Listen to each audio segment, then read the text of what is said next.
Marhaba, shukran kwa kuendelea kusalia nami kwenye sehemu ya jarida. Leo tukiwa tumelizamia swala la Kisunzi cha utovu wa usalama, na ndani ya studio tayari wageni wangu nilikuwa nimesha kutambulisha awali na Mheshimiwa Naomi Jilo wako ambaye mwakilishi wa kike kutoka kaunti ya Marsabit, vile vile pia ni naibu kiranja mkuu wa walio wengi bungeni ama deputy chief whip. Vile vile pia nimeungana naye Mheshimiwa Caroline Ngelechei ambaye ni mwakilishi wa kike kutoka kaunti ya Elgeyo Marakwet. Vile vile pia anahudumu kama mwanachama kwenye uongozi wa masuala ya ndani na pia alihudumu kwenye kitengo cha ujasusi NIS. Karibuni tena kwenye sehemu hii ya pili. Na tulikuwa tunazungumzia swala la kuwepo kwa silaha ama kuzitoa silaha kwa wananchi kwenye jamii, na vile vile pia kuwepo kwa maskari wale wa ziada NPR. Labda kwa maoni yako Mheshimiwa Naomi, unahisiji?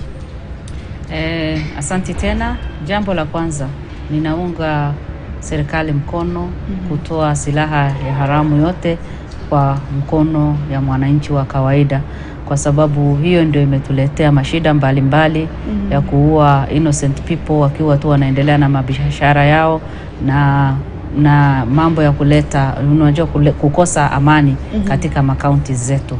Kwa hivyo hiyo mambo ya kutoa silaha ya haramu kwa mkono ya wananchi, nadhani tuta-encourage hata serikali yetu iendelee na tufanye operation nyingine ili tuweze kupunguza hizo silaha za haramu. La pili ni mambo ya NPR. Ninajua katika counties nyingi kuna wakati serikali serikali ilisema tutoe kabisa na watu wakae bila hata NPR. Mimi kama moja wa viongozi kutoka kaunti ya Marsabit, kila appeal ambao tumefanya ni kuuliza kama tunaweza kupata hawa tena na kurudishiwa, kwa sababu wakati ule tulikuwa na hawa vile nilivyosema hapo awali, kama Marsabit County is one of the largest, ni ile county kubwa sana na tena hardship ni kubwa sana. Na kwa hivyo unaona kuna village moja hapa, tena village nyingine ni kama pengine 50 kilometers ama hata 100 kilometers, na serikali police post inakuwa mahali moja na hawawezi wakajua ni nini inaendelea katika hizo villages, na enemies wanakuja wana attack, and by the time hata police wapate report na waweze kuact, watu watakuwa wamemalizwa, wanyama watakuwa wamechukuliwa. Na kwa hivyo sisi tulikuwa tunasema tukiwa na hawa watu wa NPR katika villages wakilinda, lakini wakilinda tu na zile bunduki ambao watapewa na serikali, inaweza kupunguza zile attacks na pia tena inaweza kuchunga kama village fulani na hiyo inaweza kuongeza security yao. Na lakini bado kwetu hatujaweza kupata hiyo. Ninajua ya kwamba tunaendelea na mazungumzo na area nyingi wamebahatika ama wamefaidika kwa sababu ya hiyo. Kwa hivyo inategemea, unajua dynamics ya kila area iko na dynamics yake. Kama area yetu tunajua kwamba hawa watu wakipata wanaweza kulinda raia wenzao, na hata serikali inaweza kufaidika kwa sababu ya ile ulinzi hawa watatupatia. Na kwa hivyo ningetaka tu kusema tukiwapatia pia tu identify wale ambao watakuwa responsible enough, kwa sababu hata kama sio waajiriwa ama hata kama hawajaajiriwa na serikali, hawa ndio macho ya serikali hapo grounds. Na kwa hivyo tuki-appoint, serikali make sure tuna appoint wale watu ambao ni responsible, wale watu ambao watakuwa wanaweka usalama na wanalinda usalama ya wananchi, na wale ambao watakuwa wanachunga hata hiyo silaha ambao wamepewa ili tuweze kuweka hiyo mambo ya usalama. Na yangu tu ni kusema hata sisi politicians pengine tungeuzishwa ili tuweze kusaidia watu wakiwa hiyo time ya identification ikifika, tuweze kupeana watu ambao ni responsible sana. Mimi ile kitu nataka kusitiza hapo, tupeane majina ya wale watu ambao ni responsible, vetting ifanywe na tena training wapewe ili at least wajue. Hata unajua sio ati wanapewa tu hizo vitu alafu wanaenda na hiyo silaha, lakini wapewe training fulani, kwa sababu hata wakibeba hiyo, hata kama hakuna mshahara wanapewa, at least serikali tuonyeshe ya kwamba kweli ni sisi ndio tumewa appoint na tuna appreciate hata kuwapatia training hata mavazi ikiwezekana, waweze kukua na uniform fulani ili watu waweze ku-identify hawa na tuwe na time ya from time to time tuwapatie, tuwaongezee skills, itakuwa nzuri sana. Naam, asante mheshimiwa. Nafikiri ni muhimu pia kuona kwamba dhana zenu zinatofautiana kidogo kuhusiana na maafisa wa akiba wale NPR, lakini ni vizuri kwa sababu kila mtu ana mahitaji tofauti ya maeneo anayotoka. Labda tukizungumzia swala la wanawake na nafasi yao katika kupigana vita hivi vya utovu wa usalama, na hususan pia nyinyi kama viongozi wa kike ambao mmechaguliwa kwenye nafasi ya wakilishi wa kike, wengi hudhani kwamba basi mtakuwa mnaangalia masuala ya wanawake peke yake. Je, mmehusishwa kwenye zile meza ambazo zinashughulikia masuala ya usalama? Iwapo hamjahusishwa, mngependa kutoa alama gani? Tukianza na mheshimiwa Nyeleche. Kitu ya kwanza unafaa kufahamu pia, ama mwananchi anafaa kufahamu, ni mwakilishi wa kina mama ama mwakilishi wa kike, yeye tu ni mbunge wa kawaida. Yeye pia anafanya kazi ambayo MP anaweza fanya. Yani hiyo ni legislation, representation na oversight katika serikali. Na pia mnakaa kwenye bunge lile la kitaifa. Tunakaa katika bunge moja la kitaifa, na pia tuko na kura moja katika bunge la kitaifa kila mmoja wetu. Mara mingi wananchi wanatutofautisha kwa sababu ya uzito wa CDF na NGAF. Unapata wananchi anaona kuwa mbunge ni wa muhimu zaidi kwa sababu yeye anafanya developments kidogo, anajenga shule, anapeana basari mingi, na yule wa kina mama anapeana kidogo. So tunapojiona kama viongozi ama kama wabunge bila kuangalia ile fedha ambayo kila mtu anapewa, sisi wote tuko na ushawishi ulio sawa. Pia sisi wote tuko tunaweza kufanya kazi ambazo zinafanana.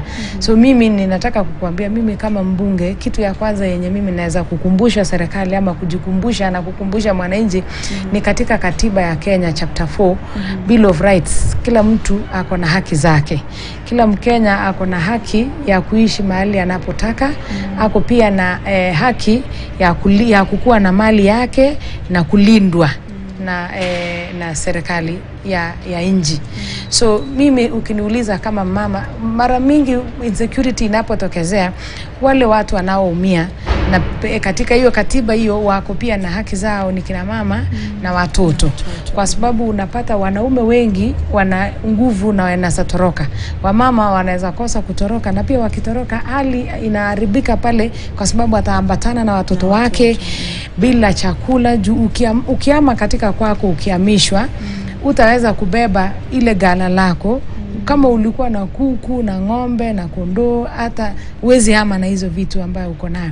So mimi ninasema tu kuhusishwa kwa kina mama katika hii masuala ya utovu wa usalama. Mimi ninaweza sema haijatoshelesha vile. Unapata mara mingi wataitana kama Council of Governors kuongelea hiyo mambo, na unapata governors wetu wengi ni wanaume. Uwezi pata wakiita, asa zingine pia kama nikitoa example ya pale kwetu sisi bonde la Kerio, sijui kwa kina mheshimiwa, unapata sana ma MP watasema mimi na MP fulani na MP fulani tukiwaachiwa tuketi pamoja tutaongelea hiyo maneno na tuyamaliza. Mimi hujiuliza nafasi ya mama ama representation yake katika hiyo kikao ama katika hiyo maongezi ni gani? Saa zingine pia watu wanaketi chini na wanasema sisi tunataka kuita wazee ama elders katika jamii. Unapata mara mingi hakuna elders walio kina mama. Unapata elders ni wale wanaume na wale wazee ambao wataongea. Mimi ninaweza sema tu hatujajumuishwa vile ama hatujapata kuwa well incorporated kiwango ambayo ingetakikana. Ukiuliza pia katika kupambana na hiyo security, kuna vitu mingi ambayo unafaa kuambatana nayo pamoja. Usije ukakuwa una fight insecurity bila kuhakikisha wale watakaobaki wanakula nini. Na usalama ya wale, saa zile serikali inapambana na kupigana na magaidi, wale ambao wako watalindwa aje, kuhakikisha wale wajambazi wachache wataponyoka wasiwaponyokee na kuwa pia wanalete hasara kwa wale wengine. So mimi ninaweza tu kuomba kuwa hatujajumuika ile ya kutosha, ama hatujaunganishwa pia tuleta akili zetu na fikra zetu, kwa sababu kila mtu ako na fikra zake na kila mtu pia ako na exposure yake, na pia kila mtu ako na akili yake alipewa na Mwenyezi Mungu. Naam, kweli. Na kulingana na kikao hichi basi naona pia fikra zenu ni fikra za maana. Nafikiri kama zinasikizwa na wale wanaofaa kuzisikia watakuwa wamebadilisha mawazo mara moja. Mheshimiwa, Naomi, kwa maoni yako, kujumuishwa kwenu kama viongozi wa kike na pia nafasi ya mwanamke katika kupigana na swala la utovu wa usalama. Asante. Mara nyingi ukiangalia hata tukienda kwa meetings fulani na wewe ni mama mheshimiwa na kuna pengine hata nominated mheshimiwa ambao ni mwanaume, inakaa attention ya watu inaenda kwa yule nominated MP na sio wewe elected member of parliament. Na saa zingine unafika mahali wewe ni elected member of parliament na uko na hiyo huge responsibility, lakini ukiwa na MCA mwanaume bado katika ile kukimbiza watu na kupeana viti, wanaume wanangangana na ule MCA. I'm sure hata experience ya mheshimiwa ni hiyo. Lakini hiyo sisi hatuna shida nayo siku hizi, wanawake tumeaccept kwa sababu ni ile ego ya wanaume. Unajua wanaona power, wanaona akili, wanaona kila kitu iko kwa wanaume. Na wakingangana na hiyo nasi tutangangana na kazi. Sisi tutajinyenyekea, tutafanyia wananchi kazi, alafu kazi yetu ndio itatufikisha mahali. Kwa hivyo hiyo kuprotect ego yetu ama ego ya sisi wanawake hatuna kitu ya kuprotect sana. Sisi ni kusafu na kutumikia watu ndio tunafanya. Lakini wanaume unaona hata wale wazee ambao wanaendesha kila kitu ni wanaume. Na ndio sababu ninasema leo responsibility yetu ni the same. Hasa hii kiti yetu ya wanawake. Unajua wakati nilikuwa nafanya campaigns watu walikuwa wanasema hiyo kiti kidogo. You know the way they describe it, it is kiti ingine kidogo ya wanawake. Na hiyo kiti inashughulika tu na wanawake na vijana na disabled. So lakini sasa ukikuja bunge viti yote ni the same. Responsibility ni the same, mshahara ni the same. Hata kama mimi ningekuwa msichana mdogo sana, bora nimekalia hiyo kiti, niko sawa na ule mwanaume wanaona ni mkubwa sana. Kwa hivyo watu wetu wa Kenya wanafaa kuchange na kuelewa ya kwamba once you are elected member of parliament, sisi wote tuko sawa. Experience kama mtu akona ya miaka nyingi hiyo ni tofauti, lakini sisi wote tumepewa opportunity sawa. Na tena malipo na kila kitu. Kiti ya women rep haina difference na kiti ya mbunge. Ile kitu ambao ni tofauti ni mambo ya CDF na NGAF. Na hiyo tumeongea na president wetu, tumemwongelesha na anaangalia mambo yetu. Na sababu yeye hataki sisi tuachwe nyuma. Na kwa hivyo responsibility yetu inakuwa the same. Tena ningependa kuomba wamama wenzangu, tukifika pale bunge tusijisahau kwa sababu vita ni nyingi sana. Sisi tushikilie hizo viti zetu vizuri na tena tufanye priority ya kusafu watu iwe number 1. Kwa sababu hiyo tu ndio itafanya tofauti yako na ya wale watu wengine. Tukienda kwa mambo ya wanawake na performance yao. Nilikuwa katika 12th parliament.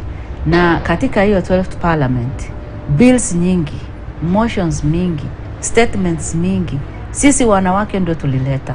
Na tena ukiangalia katika Senate, hata ukiangalia saa hizi, kutoka saa 8 hadi saa 12, ni sisi wamama ndio tulikuwa tunashikilia. Wale watu wengine wanakuja, wanaongea dakika 2, dakika 3, dakika 5, alafu mtu anadisappear. Lakini sisi kwa sababu sisi ni watu ambao ni, unajua naturally wanawake wanapenda kutulia na wanapenda kufanya kazi.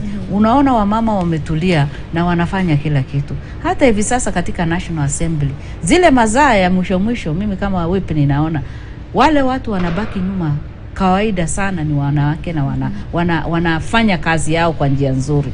Kwa hivyo ile kitu ninataka tu kusema ni hii. Wacha wamama wapewe space ya kufanya kazi yao. Wasinyanyaswe, wasisukume ati kwa sababu ya culture. Mambo ya kupeana viti, mambo ya kupeana kuwa recognized, hatuna haja sana na hiyo. Lakini tupewe right yetu, tupewe space yetu ya kutumikia watu. Watu wasitunyanyaze ati kwa sababu tunakalia viti ya wanawake. Taniruhusu tu nirudi kwa mambo ya role ya wamama kwa kuleta amani pale grassroots.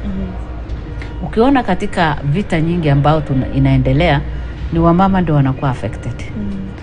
Mama ndio anapoteza bwana akiwa ameenda kupigana. Kama watu wanakuja ku raid, target number 1 ni wanaume na vijana. Kwa hivyo yule mtu anauawa tena bado ni kijana ama mzee. Kwa hivyo mama anapoteza either bwana ama mtoto wake. Aya, tena kama ni kubaki widow, ni mama ndio anabaki. Watoto yatima ni mama ndio anabaki anashughulikia hawa. Kwa hivyo ile pigo ambao sisi wa mama tunapata ni kubwa sana. Na hiyo ni kuonyesha kwamba hata ile lora ambao tunakuwa nayo inafaa kukua kubwa zaidi. Lakini in the past tunaangalia, unaona hatuna women council of elders. Council of elders ni ya wazee. Kikao cha wazee. Hata vile unazungumzia, hata saa hizi unaona sauti yangu imechange. Ni kikao cha wazee. Na kwa hivyo ni untouchable, ni hiyo area ambao imetengwa kando kwa sababu ya wazee ambao wako na hekima. Sina vita na hiyo, ninaiheshimu. Lakini pia sisi wa mama tupewe fursa ya kwanza council of elders ya wamama, ili siku moja at least tuweze kukaa na hawa wanaume na tuwaambie ya kwamba mambo inafaa kufanyika. Unajua ideas ya wamama na wababa ni tofauti kabisa. Mama akiongea, hata unaona ideas ile anatoa ni za kuelekeza mahali. Na kwa hivyo ningetaka kusema, let us deliberately, hata kwa hiyo council of elders tukue na wamama, hata sitaki wengi, wamama ambao ni waheshima, wamama ambao wanaweza kupeana advice nzuri, wakubaliwe at least waweze kukaa na hawa wazee. Ama wamama pia wakubaliwe waanze yao, ili tusiende kupigana ama kupiga tu kelele, lakini tuweze kupeana ideas ambao inaweza kupunguza hiyo. Na wanawake wakiparticipate, tukijitoa tu, tukiparticipate vizuri, na tuchukue kama hii war itakuwa war yetu, I'm sure tunaweza kufika mahali nayo. Kwa sababu ya wanaume imekaa council of elders, peacemakers wameshindwa. Now maybe it is time for us now to think of a different way ya kudila hata na hii. Naam, asante mheshimiwa. Nafikiri umezungumza kirefu, lakini pia kumekuwa na hoja za maana na nzito hapo. Labda kwa kumalizia tu, kwa sababu muda wetu umesalia kidogo, tukizungumzia swala la kiangazi na makali ya kiangazi ambalo pia limejitokeza katika miongoni mwa sababu labda za vita, na pia tukishangaa kwa nini maeneo ambayo yameathirika zaidi pia yameathirika sana na kiangazi. Je, labda tunapopigana na kiangazi kutakuwa labda na mabadiliko yote kwenye swala la usalama? Kwa maoni yako, tukianza na mheshimiwa Ngelechia alafu tumalizie na mheshimiwa Naomi kwa dakika chache. Shukran. Mimi nafikiri hakuna binadamu aliye hai ambaye anapenda kupigana. Hata wale unapowaona kila siku wakipigana, hapendi, kwa sababu anajua either mimi ni uwe ama ni uwawe. So hata ule mwanaume unaona anakaa mjasiri kweli, ako mjasiri tu kwa sura, lakini roho yake iko hatarini. So mimi kuna kitu ambaye ninaweza omba tu, kuwa kuna vitu fulani ukiangalia zile sehemu zinapiganwa, unapata ni sehemu ya bonde la ufa ama sehemu za kaskazini mwa nchi. Na wewe unajua hizo sehemu sana bonde la ufa ni kubwa pia, lakini hiyo vita haiko Wazingishu, haiko Trans Nzoia, haiko Nandi, haiko sehemu zingine zile, kwa sababu unapata at least wako na vitu zingine ya kufanya. Hao wako na mvua, wanapanda mazao yao na wanajimudu na wanajitegemea katika ile hali ya chakula. Adui mkubwa wa binadamu ni chakula. Sio hela, hata ni chakula.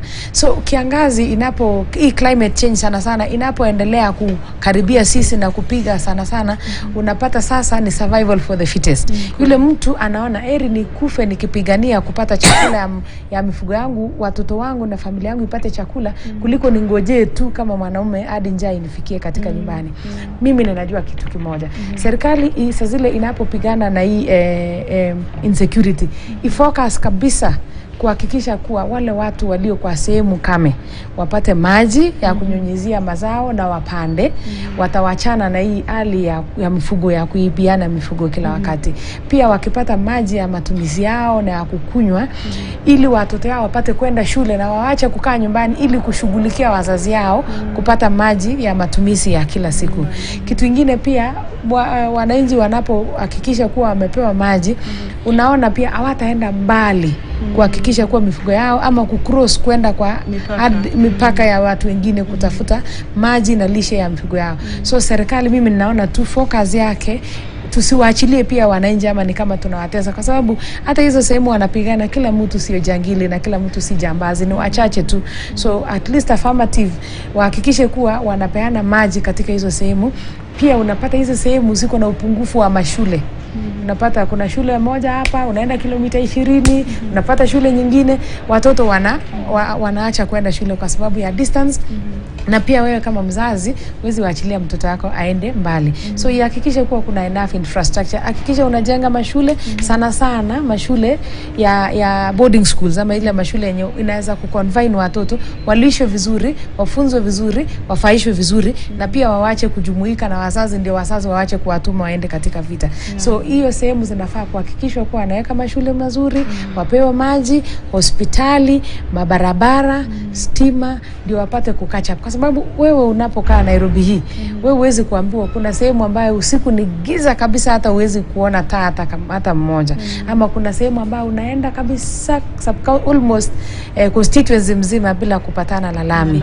So hii mimi ningeomba tu serikali kuwa wanapopambana na kupigana na hii insecurity, pia wahakikishe the interest ama yule mwananchi anakuwa well taken care of.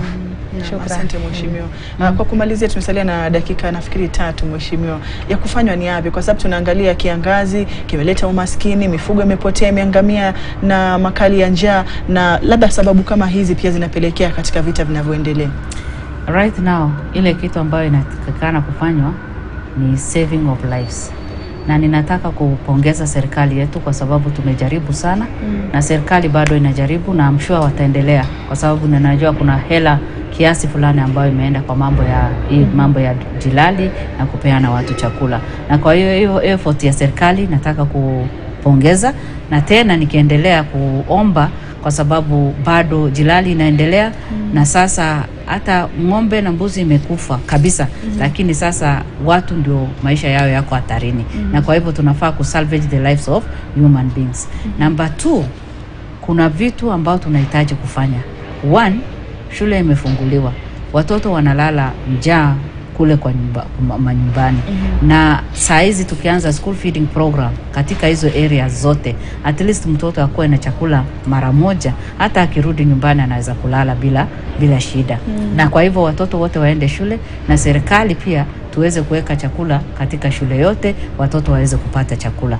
Kuna long term, kuna zile vitu ambao tunafaa kufanya long term yenye inaweza kutusaidia. Saa hii ni kupeleka maji ndio inahitajika kila mahali, na ninachojua ya kwamba kuna vitu ambazo zimekuwa devolved. County government inaweza kushughulikia vitu zingine, na tena serikali kuu inaweza kutusaidia kwa area zingine. Maji na chakula ipewe priority. Chakula ya watoto wa shule tuwapatie attention, alafu turudie zile vitu ambao ni long term. Watu wamepoteza wanyama, sasa hawana income yoyote. Hata mvua ikinyesha, tuseme 5 months from today ama 3 months from today, maisha yao yapo hatarini. Na kwa hivyo tunafaa kujua immediately mvua itanyesha, hao watu ni nini tunaweza kuwafanyia ili waweze kurudi kwa hali ya kawaida. Na kwa hivyo hata kama ni kuanzishia biashara ndogo ndogo, hata kama tujue badala ya kuweka ng'ombe na mbuzi, ni nini wanaweza kufanya ili waweze kupata mapato, itakuwa nzuri. Na tena tujaribu kuona kama tunaweza fanya farming ya irrigation.